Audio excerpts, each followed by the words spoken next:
Welcome to Hanging Out with Robert, that's me. This video is composed of things that I tinkered with throughout the day. For step-by-step detailed instructions of those tasks, you can click on the links in the comment section below.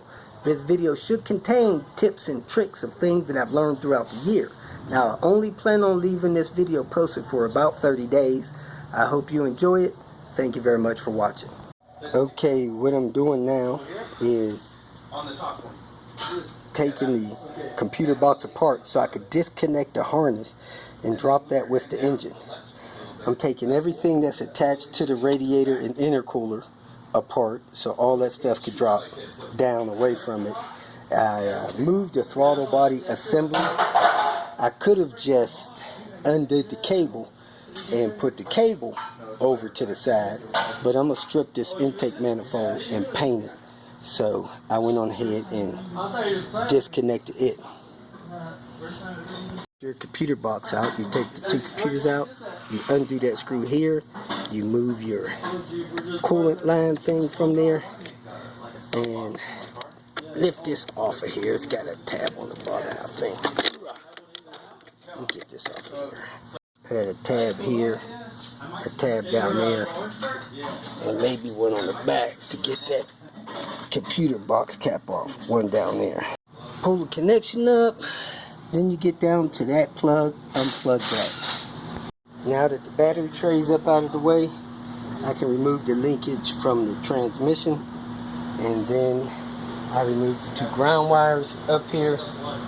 I removed the transmission cooler and the oil cooler lines. I'm ready to go under it and start down there. Alright, I gotta disconnect the exhaust. I'm gonna try to disconnect it there. Hopefully I won't have a rust issue. I got the thing there loose, protector for the O2 sensor. I got the O2 sensor harness loose from the bottom of the car. I got the fuel lines disconnected there. Let me see what happened to my light. Fuel lines disconnected there. Tie rod ends disconnected there from the knuckle assembly. Then I'm going to go inside and disconnect the power steering linkage inside the car. So when I drop the subframe, the power steering is still going to be attached to the vehicle here.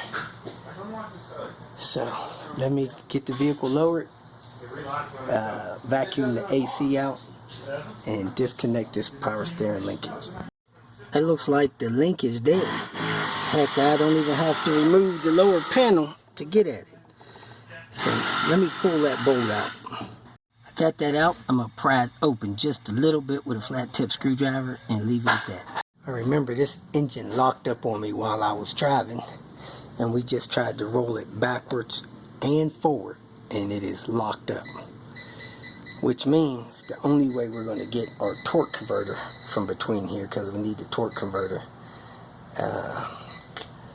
to run it with the new engine in the transmission, is this transmission engine has come apart, but we can't get to the torque converter bolts there or behind the starter because we can't roll the engine.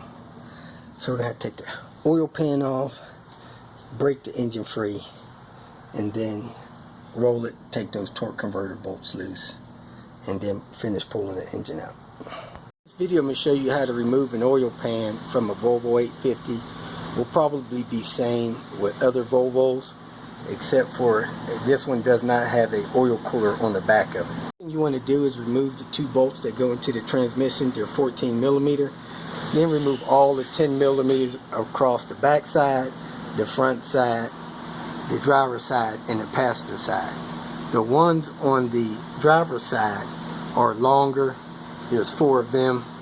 There's 3 on the passenger side that are medium size, and all the rest are a standard size 10 millimeter.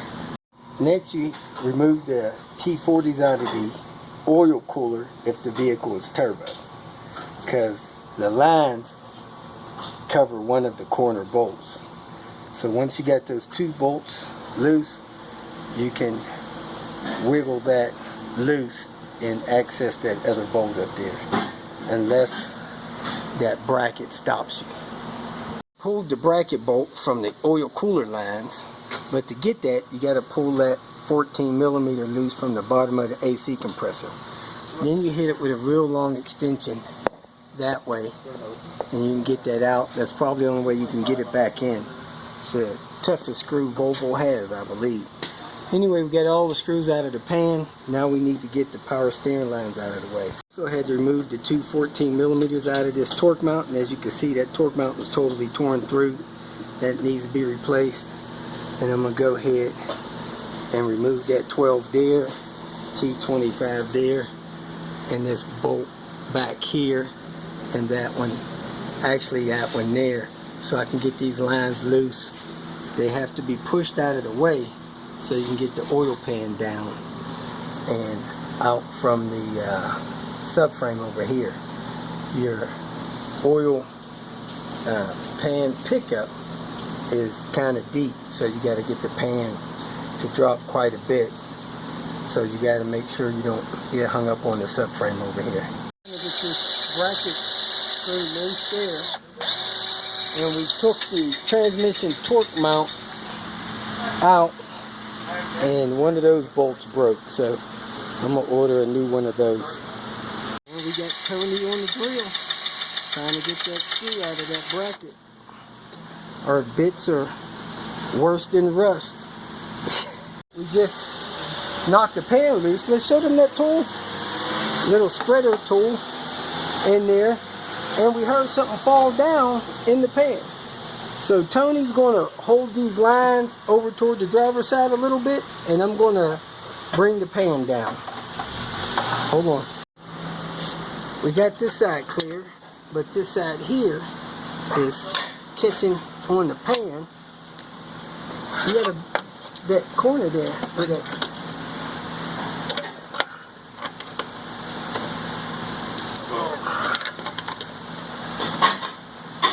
So this is how the pros do.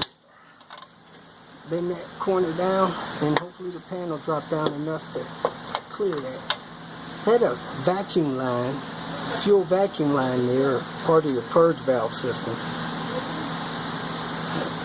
and it's clipped into that. So let's see how we get this. Alright, so we pulled the pan down after bending that out of the way. And you can see the bottom of the rod thing is down. It looked like it broke the pan loose from its proper height and pushed that baffle down some. Look at all the chunks. And where the hell did that screw come from? That's the rod cap screw. No, that little 10mm? Yeah, both of those. Oh, crap. Okay, I see. So that rod just disintegrated. Let's look up in the bottom of the engine and see what's going on. Okay, we're up in the bottom of the engine. Number 5 seems to be good. Number 4, and there's number 3. It's got chunks of the piston. That whole thing disintegrated. And this rod, what do you call that pin? Wrist pin came loose from the piston and came down and wedged in the wall of the block. And number 2 looks good, and number 1 looks good. Well, we got 80% of the engine is still good, so we should be good to go. We're going to free that up and try to press on with life. So right now the crank is jammed on the wrist pin. If the wrist pin would have stayed in the piston, we would have been okay. But since the wrist pin busted out of the piston, it came down and got lodged in the wall of the block. And then the crank came around and jammed against it, and that's what jammed the crank up. So we might be better off trying to turn this counterclockwise. However, it is in a pretty bad state. Now, my suspect was that this vehicle had bad pickup seals there and there. They actually look good, but I think it had low oil pressure, which caused it to experience engine wear and eventually throwing that rod. There you see the pickup tube even looks clear. The screen is clear. So unless there's a major break in that seal behind that pickup tube. I'm not sure why this engine would have had low oil pressure. I'm gonna try to knock that piston up in there with that big sledge. And man, we got pieces falling out, but we got a little bit of movement, not a lot. Let me see if it's moving. It's moved. Man, a real little bit. I felt it move. Yeah, I've seen it wiggle a couple times.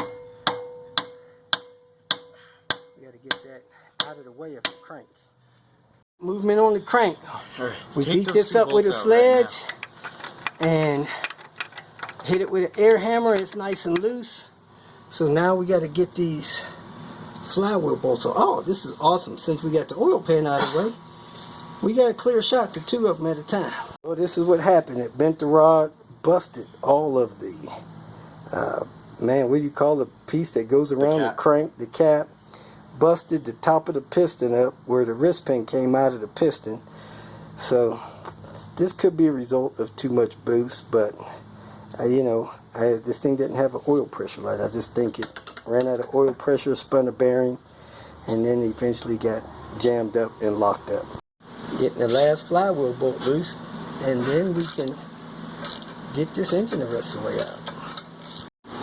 I got the cam seal insertion tool here. My front cam seals, I'm going to go ahead and put those in. So I'm going to oil those seals up with this engine oil and slide those seals in one at a time. Let me get some oil on these seals here. Alright, I got the seals nice and wet. I'm going to go ahead and set them on the tool here.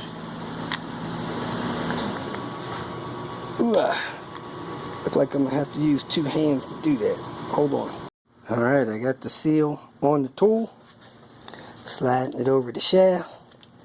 Again, if you need to get this tool, go to my website. There's a link below.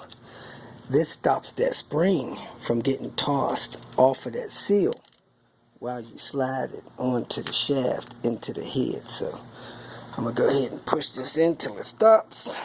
I'm going to need 2 hands to do it, and then I'm going to pull the tool off. Okay, the seal is in all around.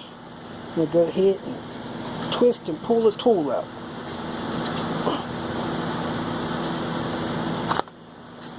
And there it is. Cam seal install. I'm going to go ahead and put the sprockets on, get them semi-lined up to put my timing belt on.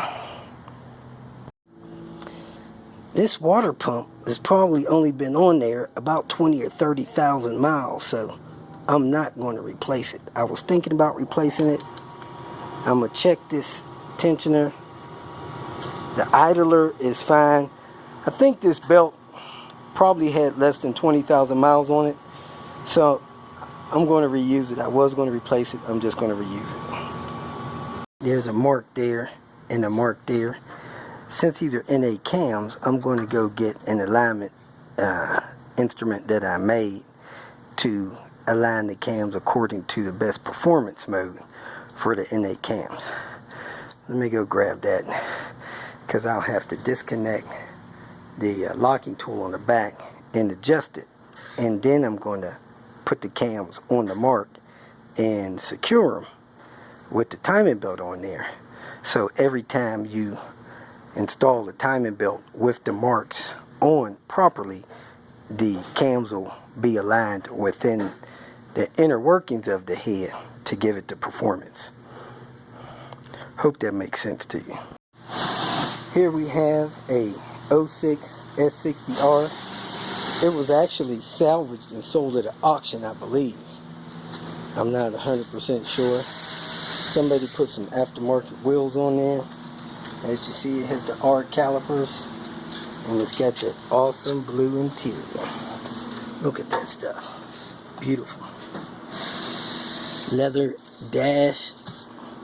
Got the R on the steering wheel. It didn't have a good transmission, so that's what we're focusing on. Blue dash there. Beautiful car. It's got a fin on that I've never seen before that you can stick your fingers under. So that's nice. Look like it went off the road at least May. That's what the sticker is. May 2016. One of Volvo's greatest. Has a brake and a coolant somewhere. It does drive backwards, but it doesn't drive any gears forward. Get the R, intake manifold cover, the blue engine covers. Somebody put a huge cold air intake on this thing. That's how they come. Oh, it comes with this filter on it? Well, it's a paper filter, but it's still round like that. Alright, so somebody put a reusable radiator filter on there instead of the clean ones. And it's got a radiator breach. That's why it's not holding coolant. If you feel that this information was useful, please like it and share it with your social media friends. You can subscribe to my channel so that you will get notifications of future videos that I post. You can follow me on Twitter, and if you need to contact me directly, please visit my website. And if you have any questions, leave them below, and someone or myself will reply to them. Again, thank you very much for watching.